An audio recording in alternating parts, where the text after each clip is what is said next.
carry out their legacies. It just so happens these legacies were deeply imbued with slavery.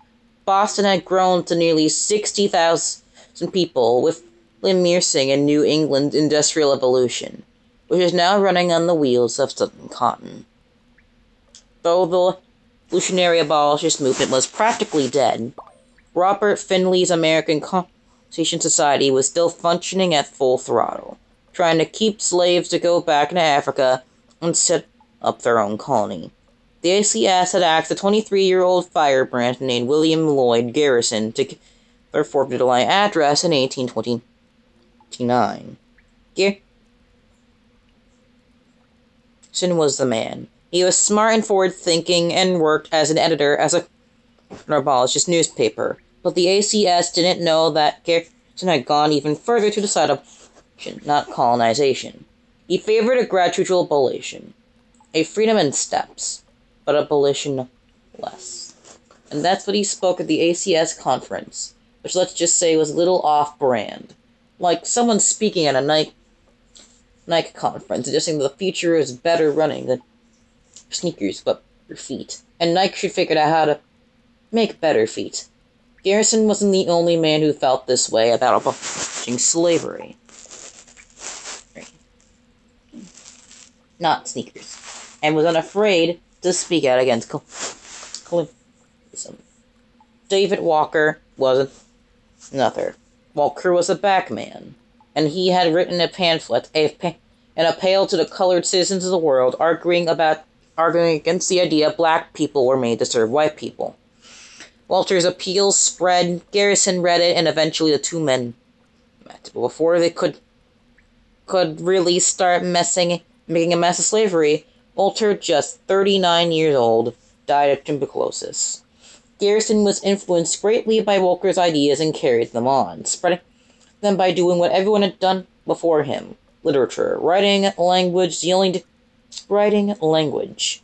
The only difference was that Garrison's predecessors in propaganda always spread damaging information, at least about black people. Those printed poison narratives about black inferiority and white superiority, but Garrison would buck that trend and started a newspaper called The Liberator.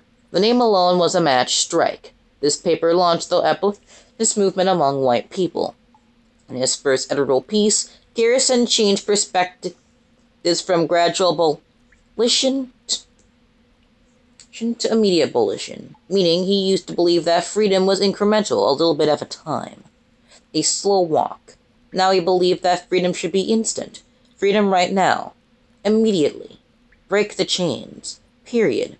But because there's always a but, immediate equality, well, that was a different story, and well, according to Garrison, should be in steps. So physical freedom now, but social freedom eventually. This idea of gradual equality was rooted in the same principles of uplift secession. Blacks were seen as scary, and it was their responsibility to convince white people that they weren't. At least that is what Garrison believed. But this idea was challenged by a man who disagreed with not only the idea of gradual equality, but also the idea that black people needed white people to save them, or that they, black people, were part of the problem at all. His name is Nat Turner. He was a slave and a preacher. And just as slaves owners before the Entitlement era believed slavery was a holy mission, Turner believed the same was true for freedom. That he was called upon God to plan and execute a massive crusade. An uprising that would free slaves, and in doing would leave slave masters, their wives, and even their children slaughtered. All in the name of liberation. And it did. There was a lot of bloodshed across the state of Virginia, until Turner finally caught and hanged. Again, slaveholders got scared, tightened the yoke. Garrison contracted the intensity of the masters with intensity of his own. He wrote a book about colonists and gave birth to a new group called the American Anti-Slavery Society, a group of abolitionists. At the annual meeting of the AASS in May 1835, members decided to rely on the new technology of mass and an efficient postal service to overwhelm the nation with 20 to 30,000 pamphlets a week. Garrison began flooding the market with a new and improved abolitionist information. Social media before social media. And slave owners had no clue what was coming.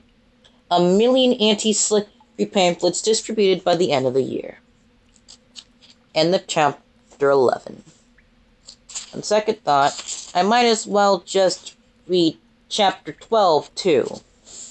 Chapter 12, Uncle Tom. With so much anti-slavery info floating around, people, mainly white politicians and scholars, who were pro-slavery turned up the fear and hate, therefore turned up the ridiculous racist ideas. The people still preaching that slavery was good, that it was the will of God, that equality between races was impossible because the species were different. But this yet still stuck on the polygenius theory. Yep. Still stuck on that one. But this time it was backed by science. There was a scientist, Samuel Morton, who, the father of American anthropology, who was measuring the skulls of humans and determined that white people had bigger skulls and therefore greater intelligence and mental capacity, which, by the way, was how I committed being told all my life that I had a big head. Yeah, because I got a big brain. I never knew I was a scientist.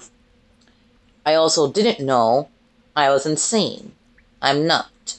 But if I were alive and free back then, there's a good chance I would have been as such. The U.S. Census Report of 1840 said that free blacks were insane and enslaved blacks were sane, and that Brianical people had shorter lives than whites.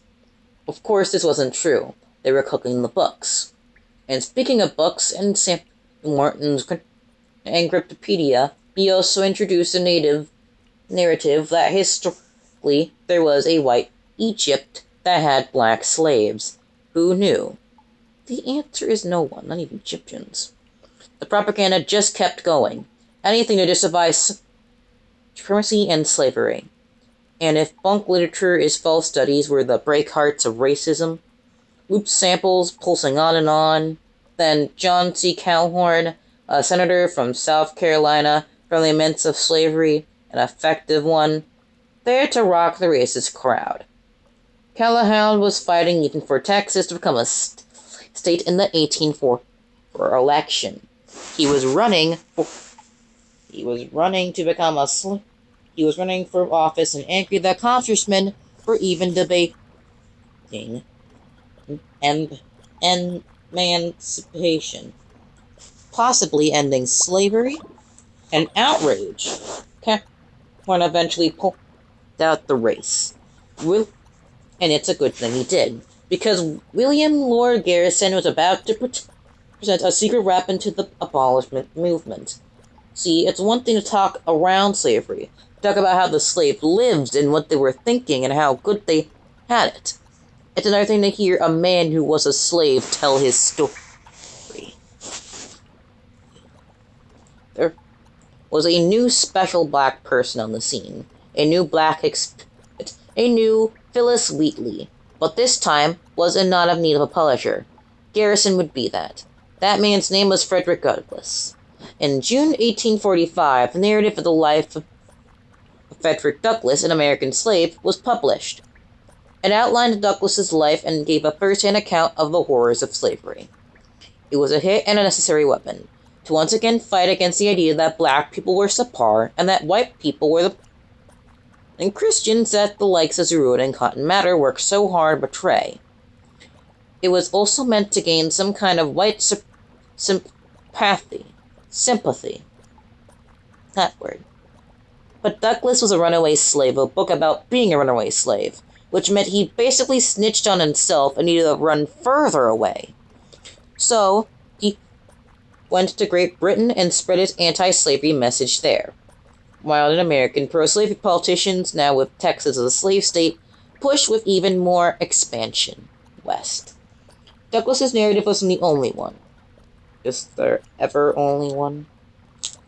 In fact, the telling of his story sparked the of many others, including one about an enslaved woman in Trump. Up until that point, was wondering truth. Up until that point, women have been left out of conversation around slavery, as if they weren't slaves, or as they weren't slave owners.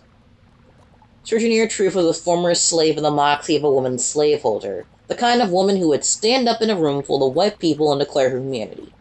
She was bold, and that boldness, along with news about the Fugitive Slave Act, which was snatching free blacks and sending them to the cotton fields, inspired a white writer to go and write a book that would be much, much bigger than Truth or Douglas.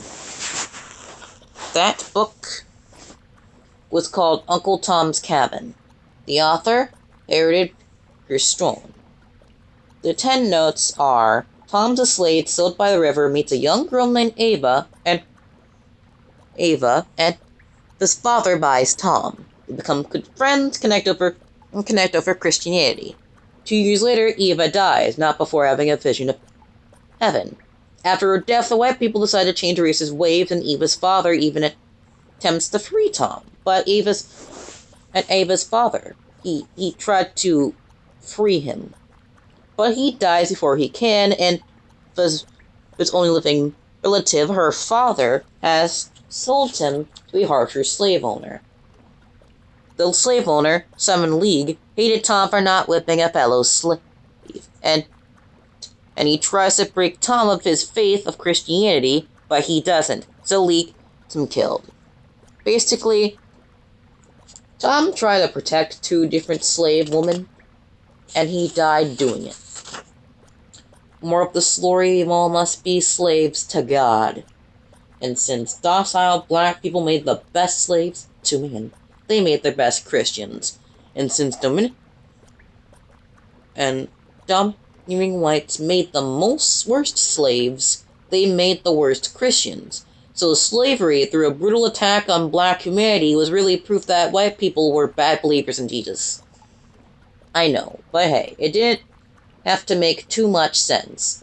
Despite critics by intellectual giants like William Lord Garrison, who pointed out in the religious by reading the book, and Stowey's endorsement of colonization, and by Frederick Douglass from this angle, who followed up by assuring whites that the black man, unlike the native, loved civilization, and therefore would go back to Africa, as if Africa were uncivilized.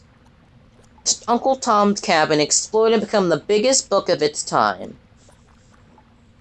Harriet Beecher Stowe became the J.K. Rowling of slave books, and even though black men hated the novel because they were depicted as weak, Stone's story was drawing more Northerners to the abolitionist movement in speeches that Garrison and Douglas did in the T-50s. And this was no small feat. Garrison had used the Liberator as a constant anti-racist sounding board.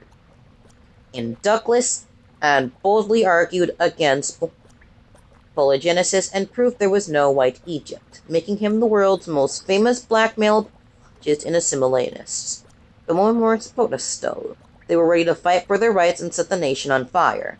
Stowe was their gasoline, and her novel was a time bomb that ticked, and after exploding, set the stage for a new political force, especially when it came to the conversation around slavery. Abraham Lincoln. And the chapter 12.